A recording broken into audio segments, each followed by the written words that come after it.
예루살렘 입성과 논쟁 21장 예루살렘에 가까이 이르렀을 때 그들은 감람산 기슭에 있는 벳바게라는 마을 근처까지 왔습니다. 그곳에서 예수께서는 제자 둘을 보내시며 말씀하셨습니다. 저 앞에 보이는 마을로 가거라. 마을에 들어가면 곧 나귀 한 마리가 매어 있고 그 곁에 새끼 나귀가 함께 매어 있는 것을 보게 될 것이다. 그 둘을 풀어서 내게 끌고 오너라. 누가 무슨 말을 하거든 주님께서 이 나귀들을 필요로 하신다고 하여라. 그러면 곧 내어줄 것이다. 이 일이 일어난 것은 예언자를 통해 하신 말씀이 이루어지기 위함이었습니다. 시온 딸에게 말하여라. 보라, 내 왕이 내게로 온다. 그는 온유에 나귀를 타니 곧 멍에 매는 짐승의 새끼다. 제자들은 예수께서 일러주신 대로 가서 나귀와 그 새끼를 끌고 와 자기 겉옷을 그 등 위에 펴놓고 그 위에 예수께서 올라타시게 했습니다. 많은 사람들이 자기 겉옷을 길 위에 펼쳐놓았고 또 다른 사람들은 나뭇가지를 잘라다가 길에 깔았습니다. 예수를 앞서가는 무리와 뒤를 따르는 무리가 한 목소리로 외쳤습니다. 호산나 다윗의 자손께 주님의 이름으로 오시는 이여 복이 있도다. 지극히 높은 곳에서 호산나. 예수께서 예루살렘에 들어가시자 온 성이 술렁이며 사람들이 서로 묻기 시작했습니다. 이분이 누구냐? 예수를 따르던 무리가 대답했습니다. 이분은 갈릴리 나사렛 출신 예언자 예수이다. 예수께서 성전 뜰로 들어가시더니 그 안에서 장사하던 사람들과 그들에게 물건을 사러 온 사람들을 모두 내쫓으셨습니다. 돈 바꾸는 사람들의 상을 뒤엎으시고 비둘기 파는 사람들의 의자도 둘러 엎으셨습니다. 그리고 이렇게 말씀하셨습니다. 성경에 내 집은 기도하는 집이라 불릴 것이다 라고 기록되어 있다. 그런데 너희는 이곳을 강도들의 소굴로 만들어버렸다. 그때 눈먼 사람들과 다리 저는 사람들이 성전 뜰로 예수께 나아왔고 예수께서는 그들을 고쳐주셨습니다.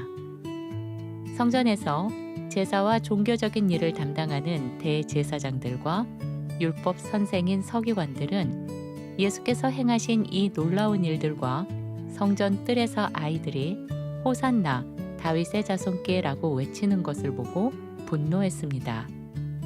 그들이 예수께 말했습니다. 이 아이들이 무슨 말을 하는지 듣고 있습니까? 예수께서 대답하셨습니다. 그렇다.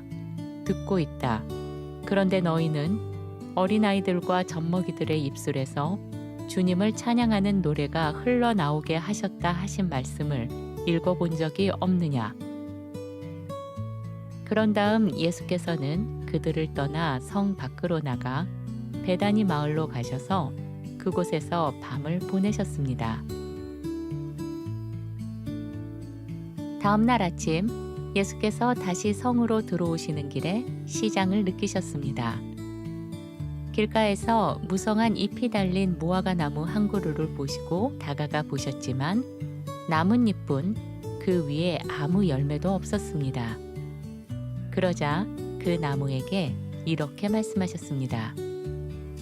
이제부터 영원히 내가 다시는 열매를 맺지 못할 것이다. 그러자 그 즉시 무화과 나무가 말라버렸습니다. 제자들은 이 광경을 보고 크게 놀라 말했습니다. 어떻게 저 무화과 나무가 이렇게 순식간에 말라버릴 수 있습니까?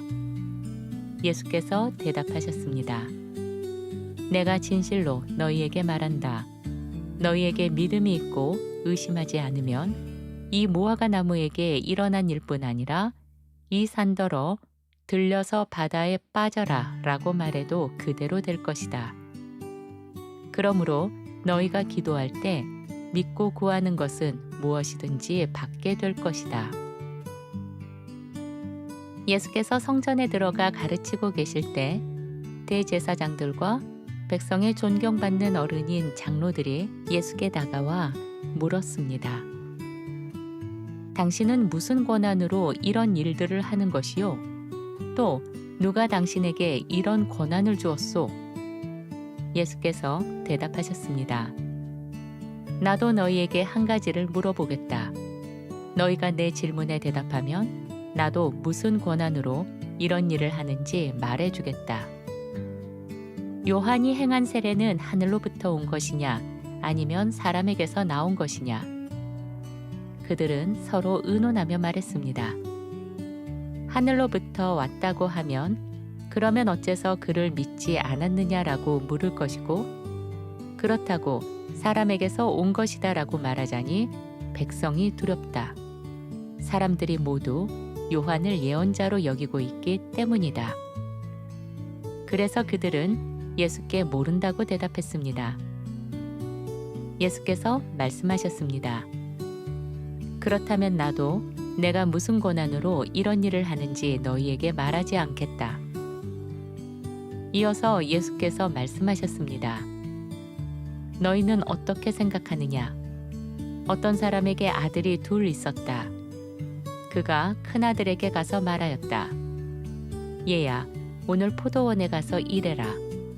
큰아들이 대답하기를 싫습니다 라고 했다. 그러나 나중에 마음이 바뀌어 실제로 포도원에 가서 일했다. 아버지는 둘째 아들에게도 똑같이 말하였다. 그러자 둘째 아들은 예 아버지 다녀오겠습니다 라고 대답했지만 실제로는 가지 않았다. 이 둘 가운데 누가 아버지의 뜻을 행한 아들이냐? 그들이 대답했습니다. 첫째 아들입니다. 예수께서 말씀하셨습니다. 내가 진실로 너희에게 말한다. 세금을 걷는 세리들과 창녀들이 너희보다 먼저 하나님의 나라에 들어갈 것이다. 요한이 와서 하나님 앞에서 바르게 사는 길을 너희에게 보여주었다.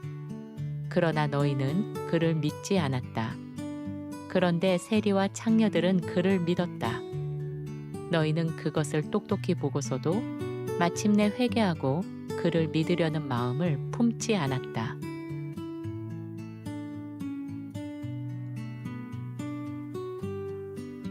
또 다른 비유를 들어보아라. 한 집주인이 포도원을 하나 만들었다.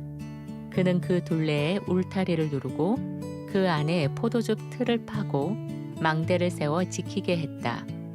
그런 다음 농부들에게 그 포도원을 맡기고 먼 나라로 떠났다. 포도 수확철이 가까워지자 그는 자기 몫의 소출을 받으려고 종들을 농부들에게 보냈다.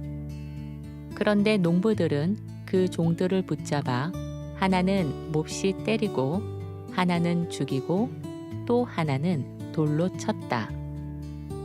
주인은 더 많은 종들을 처음보다 더 많이 보내보았지만 농부들은 그들에게도 똑같이 대했다. 마지막으로 그는 내 아들이라면 그들이 존중하겠지 하고 생각하며 자기 아들을 보냈다. 그러나 농부들은 아들을 보자 서로 말하기를 저 사람이 상속자다. 자, 저자를 죽이자. 그러면 이 포도원의 상속권이 우리에게 돌아올 것이다 라고 하였다. 그래서 그들은 아들을 붙잡아 포도원 밖으로 끌고 나가 죽였다.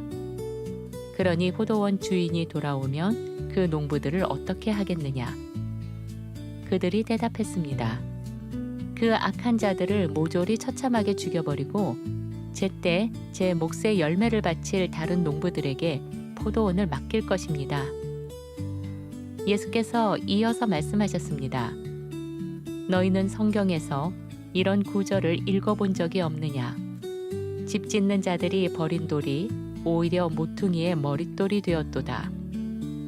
이 일은 주께서 행하신 것이니 우리 눈에 놀랍도다. 그러므로 내가 너희에게 말한다. 하나님 나라가 너희에게서 빼앗겨 그 열매를 맺는 백성에게 주어질 것이다. 이 돌 위에 떨어지는 자는 부서질 것이고 이 돌이 누구 위에 떨어지면 그를 가루로 만들어 버릴 것이다. 이 비유들을 다 들은 대제사장들과 율법을 엄격히 지키며 종교적 의식을 중요시한 사람들인 바리새인들은 예수께서 이 비유들로 자신들을 가리켜 말씀하신다는 것을 알아챘습니다. 그들은 예수를 붙잡을 방도를 찾았지만 무리가 두려워 쉽게 나서지 못했습니다. 사람들 모두가 예수를 예언자로 생각하고 있었기 때문입니다. 22장 예수께서는 다시 비유를 들어 사람들에게 말씀하셨습니다. 하늘나라는 자기 아들을 위해 혼인잔치를 베푼 한 왕과 같다. 그는 종들을 보내 미리 초청해둔 사람들을 불러오라고 했다. 그러나 그들은 오기를 거절했다. 그래서 왕은 다른 종들을 다시 보내며 이렇게 전하라고 했다. 초청받은 사람들에게 말하여라. 내가 잔치를 준비해 놓았다. 송아지들과 살찐 짐승들을 잡아 다 차려 놓았고 모든 것이 이미 준비되었으니 이제 혼인잔치에 와라. 그러나 사람들은 아무렇지도 않게 그 말을 무시하고 하나는 자기 밭으로 하나는 자기 사업하러 가버렸다. 나머지 사람들은 왕의 종들을 붙잡아 모욕하고 심지어 죽이기까지 했다. 왕이 크게 분노하여 군대를 보내 그 살인자들을 진멸하고 그들의 성을 불태워버렸다. 그런 다음 종들에게 말했다. 혼인잔치는 이미 준비되었지만 처음 초청받은 사람들은 그 잔치에 합당하지 않다. 그러니 내거리 길로 나가 만나는 사람을 누구든지 이 잔치에 초대하여라. 종들이 큰 길로 나가 만나는 사람들을 선한 사람이나 악한 사람이나 가리지 않고 모두 데려왔다. 그렇게 해서 잔치 자리는 손님들로 가득 차게 되었다. 왕이 손님들이 어떤 사람들인지 보려고 들어왔을 때 예복을 입지 않은 한 사람을 발견했다. 왕이 그에게 말했다. 이 사람아, 혼인잔치에 오면서 어찌 예복도 입지 않고 왔느냐? 그 사람은 아무 말도 하지 못했다. 그러자 왕은 시종들에게 명령했다. 이 자의 손발을 묶어 바깥 어두운 데로 내던져라. 거기서 울며 이를 갈게 될 것이다. 부름받은 사람은 많지만 택함을 받는 사람은 적다. 그때 바리새인들은 물러가 어떻게 하면 예수의 말에서 꼬투리를 잡아 올가미를 씌울 수 있을지 의논했습니다. 그들은 자기 제자 몇 사람과 헤롯 가문과 그 정치 체제를 지지하는 정치 세력인 헤롯 당원 몇 사람을 예수께 보내어 이렇게 말을 걸게 했습니다. 선생님, 우리는 선생님이 진실한 분이라는 것을 잘 알고 있습니다.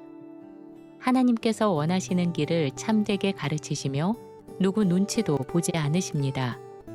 사람의 신분이나 지위를 따지지 않고 가르치십니다. 그러니 우리에게 말씀해 주십시오. 당신은 어떻게 생각합니까? 로마 황제에게 세금을 바치는 것이 옳습니까? 옳지 않습니까? 그러나 예수께서는 그들의 악한 의도를 아시고 말씀하셨습니다. 위선자들아, 어찌하여 나를 시험하려 하느냐? 세금을 낼 때 쓰는 동전을 내게 보여라. 그들이 데나리온 하나를 가져왔습니다. 예수께서 물으셨습니다. 이 동전 위에 새겨진 얼굴과 글자는 누구의 것이냐? 그들이 대답했습니다. 황제의 것입니다. 그러자 예수께서 말씀하셨습니다. 그러면 황제의 것은 황제에게 돌려주고 하나님의 것은 하나님께 돌려드려라. 이 말을 들은 그들은 크게 놀라며 예수를 떠나 물러갔습니다. 그날 부활이 없다고 주장하는 사두개인들이 예수께 와서 이런 질문을 던졌습니다. 선생님, 모세는 이렇게 말했습니다. 어떤 사람이 자식 없이 죽으면 그의 동생이 형수와 결혼하여 형을 대신할 자손을 이어야 한다. 그런데 우리 가운데 형제가 7 있었습니다. 맏형이 장가를 들었다가 자식 없이 죽자 아내를 동생에게 남겨주었습니다. 둘째도, 셋째도, 7째까지 모두 같은 일을 겪었습니다. 마침내 그 여자도 죽었습니다. 그렇다면 부활 때에는 그 여자가 7 형제 가운데 누구의 아내가 되겠습니까? 그들은 모두 그 여자의 남편이었지 않습니까? 예수께서 대답하셨습니다. 너희는 성경도 모르고 하나님의 능력도 모르기 때문에 잘못 생각하고 있다. 부활 때에는 장가가거나 시집가는 일이 없다. 사람들은 하늘에 있는 천사들과 같이 될 것이다. 또 죽은 자의 부활에 관해 하나님께서 너희에게 말씀하신 것을 읽어본 적이 없느냐? 하나님께서는 나는 아브라함의 하나님이요, 이삭의 하나님이요, 야곱의 하나님이다라고 말씀하셨다. 하나님은 죽은 자의 하나님이 아니라 살아있는 자의 하나님이시다. 이 말씀을 듣는 무리들은 예수의 가르침에 크게 놀랐습니다. 예수께서 사두개인들의 입을 막으셨다는 말을 들은 바리새인들이 다시 모였습니다. 그들 가운데 한 사람이 율법 전문가였는데 예수를 시험해 보려고 이렇게 물었습니다. 선생님, 율법 가운데 어느 계명이 가장 큰 계명입니까? 예수께서 대답하셨습니다. 내 마음을 다하고 내 목숨을 다하고 내 뜻을 다하여 주 너의 하나님을 사랑하라. 이것이 가장 크고 첫째 되는 계명이다. 두 번째 계명도 이와 같다. 내 이웃을 내 몸과 같이 사랑하라. 온 율법과 예언자들의 가르침이 이 두 계명에 달려 있다. 바리새인들이 모여 있을 때 예수께서 그들에게 물으셨습니다. 너희는 그리스도에 대해 어떻게 생각하느냐? 그는 누구의 자손이냐? 그들이 대답했습니다. 다윗의 자손입니다. 예수께서 이어 말씀하셨습니다. 그러면 다윗이 성령의 감동으로 그리스도를 가리켜 주라고 부른 것은 어찌 된 일이냐? 그는 이렇게 말하였다. 주께서 내 주께 말씀하시기를 내가 내 원수를 내 발 아래 굴복시킬 때까지 내 오른편에 앉아 있으라 하셨다. 다윗이 그를 내 주라고 불렀는데 어떻게 그가 다윗의 자손이 될 수 있겠느냐? 그러자 아무도 이 말씀에 대해 한마디도 대답할 수 없었습니다. 그날 이후로는 감히 예수께 더 이상 질문을 던지려 하지 않았습니다. 23장. 그때 예수께서 무리와 제자들을 향해 말씀하셨습니다. 서기관들과 바리새인들은 모세의 율법을 해석하고 가르치는 자리에 앉아 있다. 그러니 그들이 너희에게 말하는 것은 듣고 행하되 그들의 행동은 본받지 말라.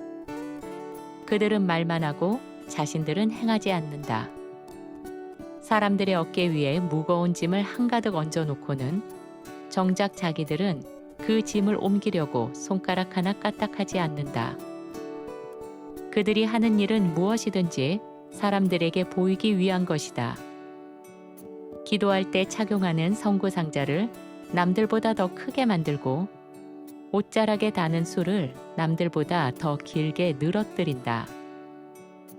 잔치에서는 항상 윗자리를 좋아하고 회당에서는 존귀한 자리에 앉기를 좋아한다. 장터에서 사람들에게 인사받기를 좋아하고 사람들에게 랍비여 선생님이라고 불리기를 좋아한다. 그러나 너희는 서로를 그렇게 랍비라고 부르지 말라. 너희에게는 오직 한 분 스승만 계시고 너희는 모두 형제일 뿐이다. 또한 이 땅에서 어느 누구에게도 아버지라는 영적인 호칭으로 부르지 말라. 너희에게는 오직 한 분 아버지, 곧 하늘에 계신 아버지만 계시다. 또 지도자라 불리지 말라. 너희의 참된 지도자는 한 분, 곧 그리스도이시다. 너희 가운데 가장 큰 자는 너희를 섬기는 사람이 되어야 한다. 누구든지 자기를 높이는 사람은 낮아질 것이요 스스로 자신을 낮추는 사람은 높아질 것이다. 서기관들과 바리새인들, 위선자들아, 너희는 화를 입을 것이다. 너희는 사람들 앞에서 하늘나라의 문을 걸어 잠근다. 너희 자신도 들어가지 않을 뿐 아니라 들어가려는 사람들까지 막아선다. 서기관들과 바리새인들, 위선자들아, 너희는 화를 입을 것이다. 너희는 단 한 사람의 계종자를 얻으려고 바다와 육지를 두루 다니다가 그를 얻고 나면 너희보다 2배나 더 못된 지옥의 자식으로 만들어버린다. 눈먼 인도자들아, 너희는 화를 입을 것이다. 너희는 성전을 두고 맹세하면 별것 아니지만 성전에 금을 두고 맹세하면 반드시 지켜야 한다고 말한다. 어리석고 눈먼 자들아, 어느 것이 더 중요하냐? 금이냐? 아니면 그 금을 거룩하게 만드는 성전이냐? 너희는 또 말한다. 제단을 두고 맹세하면 별것 아니지만 그 위에 올려진 예물을 두고 맹세하면 반드시 지켜야 한다. 눈먼 자들아, 어느 것이 더 중요하냐? 예물이냐? 아니면 그 예물을 거룩하게 만드는 제단이냐? 그러므로 제단을 두고 맹세하는 사람은 제단과 그 위에 놓인 모든 것을 두고 함께 맹세하는 것이고, 성전을 두고 맹세하는 사람은 성전과 그 안에 계신 분을 두고 함께 맹세하는 것이다. 하늘을 두고 맹세하는 사람은 하나님의 보좌와 그 위에 앉아 계신 분을 두고 맹세하는 것이다. 서기관들과 바리새인들, 위선자들아, 너희는 화를 입을 것이다. 너희는 박하, 회향, 근체 같은 자잘한 것까지도 꼼꼼히 11조를 바치지만 율법에 더 중요한 것들, 곧 정의와 자비와 신실함은 내버려 두었다. 이것들도 행해야 했고 저것도 버리지 말았어야 했다. 눈먼 인도자들아, 너희는 하루살이는 걸러내면서 낙타는 그대로 삼켜버리는구나. 서기관들과 바리새인들, 위선자들아, 너희는 화를 입을 것이다. 너희는 잔과 접시의 겉은 말끔히 닦으면서 그 안은 탐욕과 방탕으로 가득 차 있다. 눈먼 바리새인이여, 너는 먼저 안을 깨끗이 하라. 그래야 겉도 깨끗해질 것이다. 서기관들과 바리새인들, 위선자들아, 너희는 화를 입을 것이다. 너희는 회칠한 무덤과 같다. 겉으로는 아름답게 보이지만 그 안에는 죽은 사람의 뼈와 온갖 더러운 것으로 가득 차 있다. 이와 같이 너희도 겉으로는 사람들에게 의로운 사람처럼 보이지만 속에는 위선과 불법이 가득하다. 서기관들과 바리새인들, 위선자들아, 너희는 화를 입을 것이다. 너희는 예언자들의 무덤을 만들고 의인들의 비석을 아름답게 꾸미며 말하기를, 우리가 조상들 시대에 살았다면 예언자들을 죽이는 일에 참여하지 않았을 것이다 라고 한다. 이렇게 하여 너희는 스스로 예언자들을 죽인 자들의 자손임을 인정한다. 그러므로 너희는 너희 조상들이 시작한 일을 끝까지 채워라. 뱀들아, 독사의 새끼들아, 너희가 어떻게 지옥의 심판을 피할 수 있겠느냐? 그러므로 내가 너희에게 예언자들과 지혜로운 자들과 율법 학자들을 보내겠다. 너희는 그들 중 어떤 이들은 죽이고 십자가에 못 박을 것이며 어떤 이들은 회당에서 채찍질하고 또 어떤 이들은 동네마다 쫓아다니며 박해할 것이다. 이렇게 하여 세상 시작부터 지금까지 땅 위에서 흘린 모든 의로운 피에 대한 책임이 너희에게 돌아올 것이다. 곧 의인 아벨의 피로부터 너희가 성전과 제단 사이에서 살해한 바라기아의 아들 사가랴의 피까지도 그러하다. 내가 진실로 너희에게 말한다. 이 모든 죄에 대한 심판이 바로 지금 이 세대 사람들에게로 돌아올 것이다. 아, 예루살렘아, 예루살렘아, 예언자들을 죽이고 하나님께서 내게 보내신 사람들을 돌로 치는 도시야. 내가 몇 번이나 너희 자녀들을 모아 마치 암탉이 날개 아래로 병아리들을 품듯이 하려 했더냐. 그러나 너희는 원하지 않았다. 보아라, 이제 너희 집은 버려져 황폐하게 될 것이다. 내가 너희에게 말한다. 이제부터 너희는 주님의 이름으로 오시는 이여 찬송받으소서라고 말하는 날이 오기까지 나를 보지 못할 것이다.